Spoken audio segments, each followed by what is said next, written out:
Thank you so much for joining us for CBN NewsWatch. I'm Ephraim Graham. Ahead today, Israelis looking for security amid a deadly wave of terrorist attacks. Many of them taking place on a famous biblical location traveled by the patriarchs. We'll bring you the story from Jerusalem. Presidential candidates on the campaign trail over the Labor Day holiday weekend looking for votes as a third-party group also considers a challenge for the White House. Muslims are meeting Jesus in their dreams and converting to Christianity, while in Africa, gospel events bringing thousands to the Lord. And here in the United States, the praying coach, Joe Kennedy, taking a knee once again on the football field after winning his long legal battle to exercise his freedom of religion. All those stories and more today on CBN NewsWatch. This is CBN NewsWatch. We begin this half hour in Israel, where security officials are predicting ongoing terrorist attacks will increase. So citizens caught in the middle want more support and protection. CBN Middle East correspondent Julie Stahl brings us the story from Jerusalem. This year, terrorists have already murdered 34 Israelis. Most of these attacks have taken place in the West Bank, which is biblical Judea and Samaria. We are facing something like around 200 alerts every day for terrorism, the intelligence radar. We have witnessed over 200 trials of terror acts. And of course, the rate of fatalities is the highest in the last few years. Reserve Major General Israel Ziv says those carrying out these attacks are mainly young people in their 20s. He adds, while they may not be part of organized terror groups like Hamas and Islamic Jihad, those groups are smuggling weapons, ammunition, and money into Palestinian areas. This equipment finds itself to the hands of those youngsters, and by the internet, they find all the instructions how to carry terror attack on vehicles or on the settlements or all kinds of options that they have. And it's up to their decision, to take the act. Ziv says this often makes it harder for Israel to track planned attacks. Adding to this chaos is the growing weakness of the governing Palestinian Authority. We see that they are more busy within themselves. Most of them are corrupted. They are dealing with personal businesses and personal issues, and they are not running cities and the situation in the streets. While Israel mounted a major military offensive in July, Jewish community leaders in Judea and Samaria are calling on their government to take tougher action. There's a relationship here as if each terror attack is a one-time event. They're relating to terror like there's an attack and then another attack and then another. It's simply not right. We have a full war here. What we have is a real threat. And we came here to say to our government that we demand to go to war. We want to win this war. We demand that the government of Israel takes action against these terrorists, like the U.S. and Britain would take action against terrorists that are firing rockets and shooting at women and children that travel on the roads. Many attacks are happening along Route 60, known as the Way of the Biblical Patriarchs, traveled by Abraham, Isaac, and Jacob. Many of the Jewish settlements, which much of the world considers illegal, are established there today. We're building on the land that's ours. We aren't confiscating land. We're building in places that we bought or that belong to the country. We're doing it according to the law. Council leader Shlomo Ne'eman questions how foreign governments can try to stop Jews from building houses in biblical Judea. This thing has also given a tailwind to terror, and it backs up the Palestinian Authority. Council leader Israel Gantz calls on the international community to shift its focus to helping fight the terrorism. We must fight with the terror, and we want to thank for our friends, for the world, that support the fighting in the terror, because we all know the terror can start here and grow for all over the world. Julie Stahl, CBN News, Jerusalem. Here in the U.S., presidential candidates in both parties are on the trail. While some Republicans spent their holiday weekend in the key primary state of New Hampshire, President Joe Biden traveled to Pennsylvania for a campaign event there. Washington correspondent Caitlin Burke brings us that story. The next Republican debate is just weeks away, and Republican candidates are hitting the pavement, meeting voters face-to-face this weekend in New Hampshire. I'm standing here because I believe different times call for different leadership. Hey, guys. Good to see you guys. Former President Donald Trump holding an event in New Jersey for MAGA-supporting bikers. Despite his 4 criminal indictments, a new poll from the Wall Street Journal finds Trump is the top choice for nearly 60% of Republican voters. But will he be on every ballot? Secretaries of State in New Hampshire, Maine, Arizona, and Michigan say they're already hearing about efforts to disqualify Trump under a provision of the 14th Amendment. It states that an elected official is not eligible to assume public office if that person engaged in insurrection or rebellion against the United States. New Hampshire Governor Chris Sununu told NBC's Meet the Press, if Trump is kept off the ballot, it will be for all 50 states. I see no reason why he wouldn't be on that ballot. I suppose if someone wants to try to litigate it, it's not really a New Hampshire issue. They're litigating it against the 14th Amendment of the U.S. Constitution, and therefore would be applicable to all 50 states. Also on the campaign trail this weekend, President Joe Biden. The 80-year-old addressing concerns about his age at an event in Philadelphia. The only thing that comes with age is a little bit of wisdom. I've been doing this longer than anybody, and guess what? I'm going to continue to do it with your help. On CBS Face the Nation, GOP presidential candidate Nikki Haley said anyone running for elected office over the age of 50 should have to take a mental competency test. We can't worry about Mitch McConnell being frozen at a podium. We can't have Joe Biden forget where he is.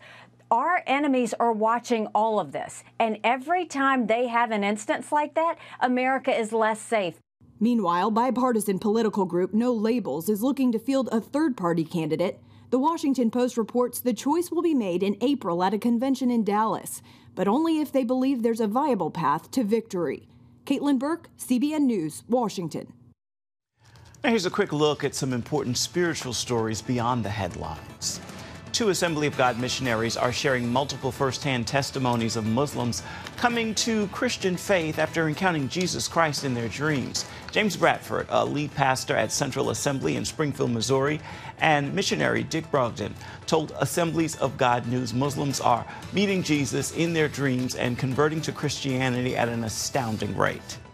Brogdon saying it would be accurate to say that Muslims are responding to Jesus in levels we have never seen, not in 1,400 years. And in the African nation of Guinea Bissau, nearly 18,500 documented decisions for Christ in Gospels outreach events held by the World Harvest in the Muslim country. Thousands more occurred in the day-to-day evangelism by area Christians. Immediately after the Crusades in Guinea-Bissau, World Harvest began crusades in the Central African nation of Zambia.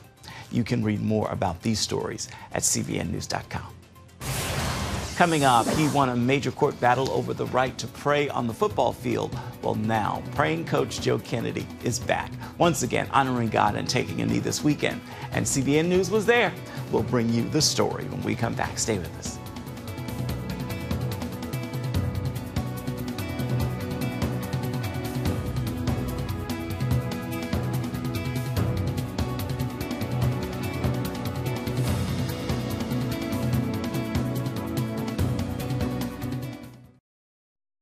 Hi, I'm Terry Mewson, and I'm here to tell you how the CBN animated Bible series Superbook is transforming the lives of millions of children around the world. Your help is urgently needed because it's during these critical years of childhood that most people make their lifelong decision to follow Jesus. Because of Superbook, I've come to know God.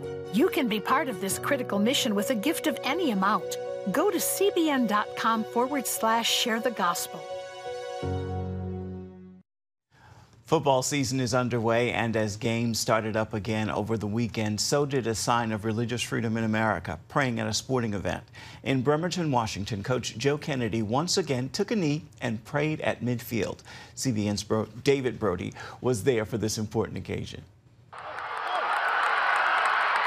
It looked like your normal Friday night high school football game in America, with one major exception.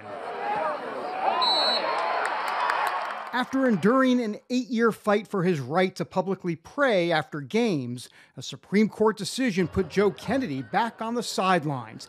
And that ruling meant he could exercise his First Amendment right to pray. And here's the moment just minutes after the game ended.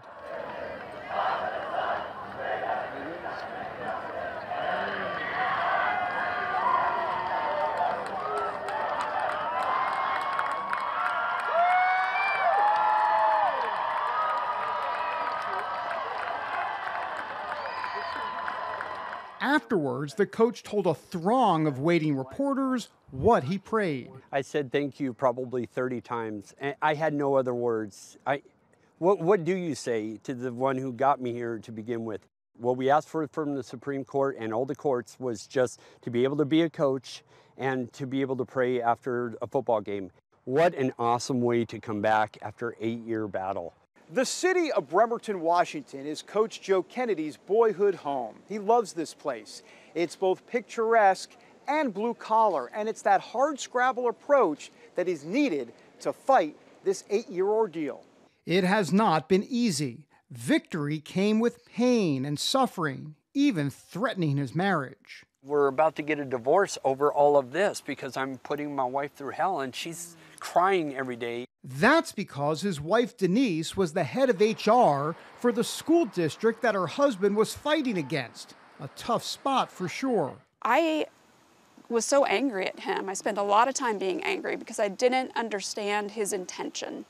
I questioned his intention. I lost friends over this. And those people I worked with for 15 years, and I loved them. You felt overwhelmed, you were drowning. Absolutely. That's a really good way to put that. Like, how do I balance this? How do I do my job, be a wife and a mother? So 1 year into the legal battle, their marriage hit rock bottom. Then God opened Denise's eyes. I realized that God is in this. It's not my husband. It's not my husband's desire for center of attention for this situation. It is God. God called him to such a time as this. And that led to a greater breakthrough. And to walk on that same narrow path together, it's, no weapon formed against us shall prosper. And that is what's got us through this. And so what's next for Coach Kennedy? After 8 years away, the coaching environment is not the same. As much as they have accepted me, still I feel like I'm kind of the outsider and still on, kind of like on enemy grounds, and I don't like that feeling. Yeah. It doesn't have the same feeling that it did. The school district and this lawsuit took a lot of the joy out of coaching. It took away just about everything that meant something to me. It was noticeable. During the game, there would be long stretches when Coach Joe was all by himself, something we discussed after the game. That clearly seemed purposeful, or if not purposeful, there was meaning behind some of that. I don't know how to answer that. Yeah. I don't know if I should answer that. So while he fought for years to get back, questions about his future are now up in the air. I don't know how long God's going to have me here. I have to talk this over with God. I got to talk it over with my wife, my family. There's so many variables with this. Whatever happens, he's confident of one thing for sure. I finished the race, and I hope God is kind of looking and smiling, and he's proud that I did what he's called me to do. David Brody, CBN News, in Bremerton, Washington. CBN News will be closely watching what Coach Kennedy decides for the future. Our reporter suggesting change could be in the air sooner rather than later. Still ahead, we're going to take a look at how states here in the U.S. have taken in refugees from deadly war zones and how they've been welcomed to their new homes. We got the story for you. It's coming up right after this. Stay with us.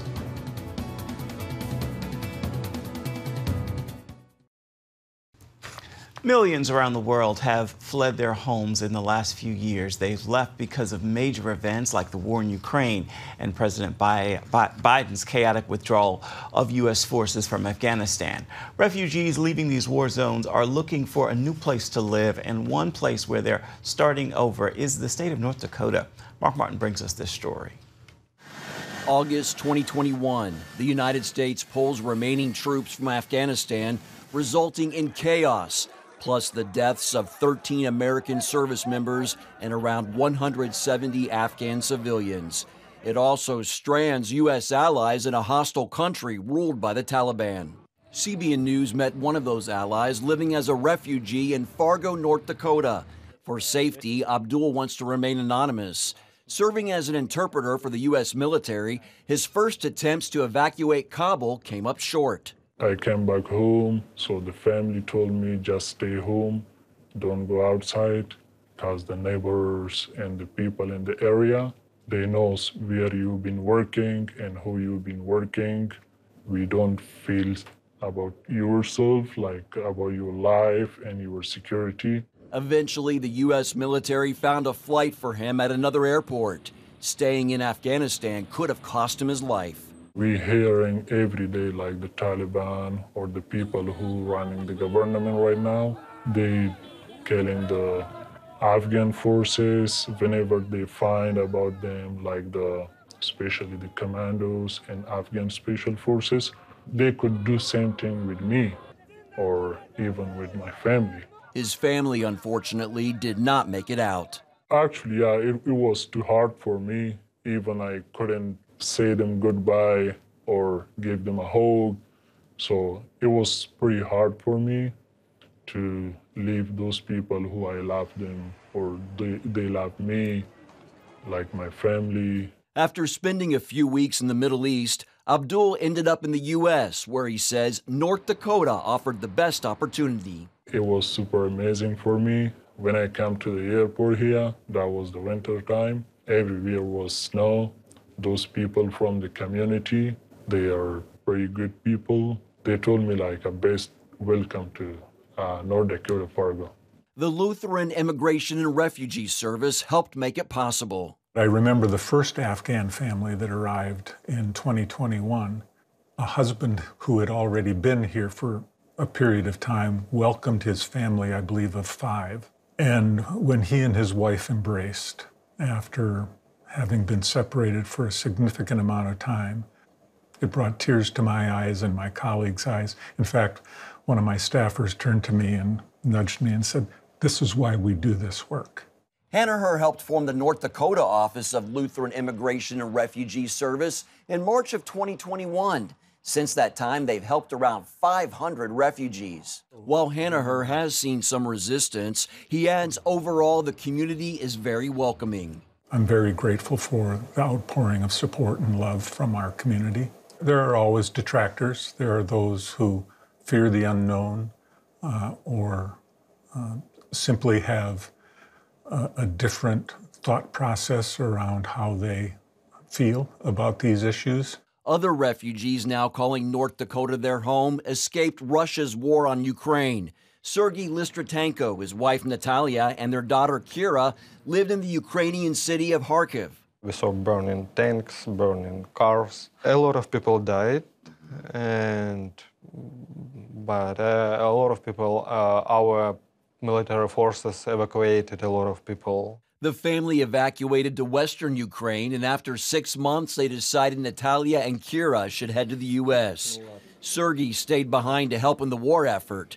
At one point, he feared never seeing his wife and daughter again. When I moved back to Kharkiv, almost every day Russians launched rockets. It continues every day for a half a year while I was in Kharkiv. Sure, I thought that I could never see them. 7 months passed, and Sergei decided to join his family in the U.S. A friend recommended Fargo, and they settled here, preferring the colder climate, much like Ukraine. Although he was overjoyed to see them again, leaving his homeland was bittersweet. You need to understand that I left my parents, my mom, my dad, my brother and my nephews, and they're still in Ukraine. Government statistics show more than 400,000 Ukrainian refugees, along with approximately 100,000 from Afghanistan, have come to the United States since those major events in their countries. Both Abdul and Sergei request prayer for the many more left behind. I want to ask for the people to pray for the people of Afghanistan.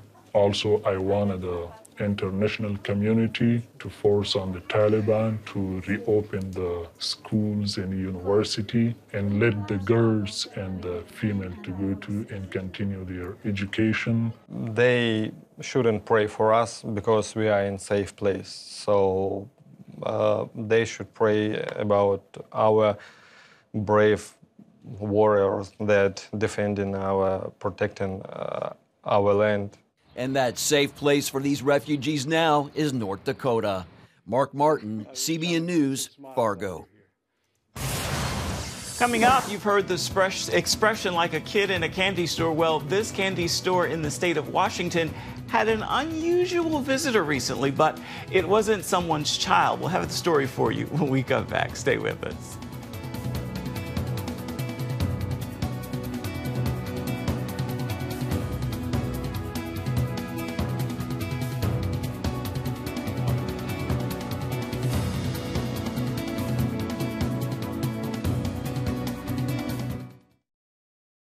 Download the CBN News app, 24/7 news from a Christian perspective at home or on the road.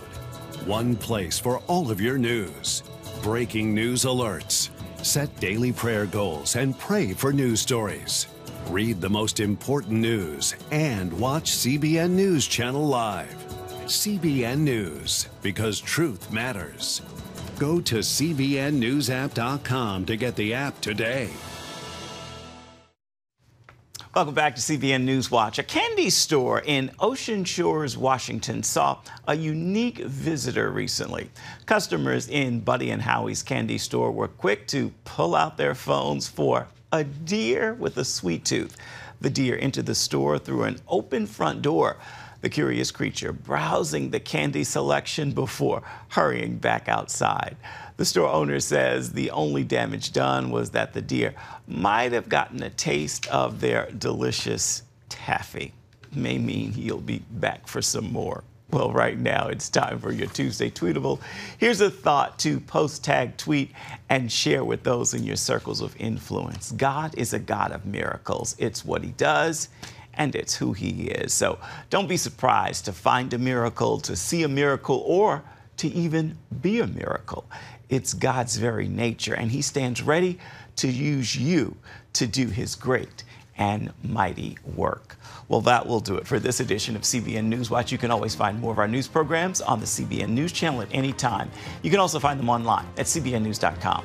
We'd love to know what you think about the stories you've seen here today or any day. You can email us, newswatch@cbn.com. And of course, you can always reach out and touch us on Facebook, Twitter, and Instagram. We'd love to hear from you. Make this a terrific Tuesday and join us right back here tomorrow for a wonderful Wednesday.